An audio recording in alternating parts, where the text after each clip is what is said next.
Sargeras believed the only way to spare the universe from the Void Lords was to purge it of all life. The fallen Titan and his army set forth upon their first planet, extinguishing entire species without mercy. As news of the devastation spread, Sargeras was confronted by his former student, Agramar.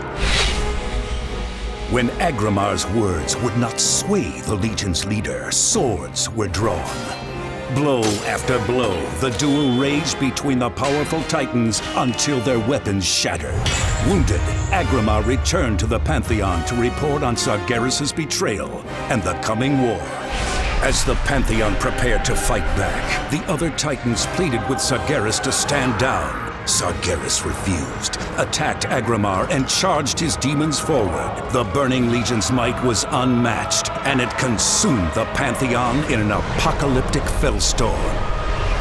Furthering his ambition, the victorious Sargeras visited 3 leaders of the Eridar, promising them power and knowledge in exchange for loyalty. Archimonde and Kil'jaeden joined the Legion. The third, Velen, saw the horrors ahead and fled with his people, who would become known as the Draenei. Sargeras and the Burning Legion made chase, hunting down the exiles and setting their sights on Azeroth.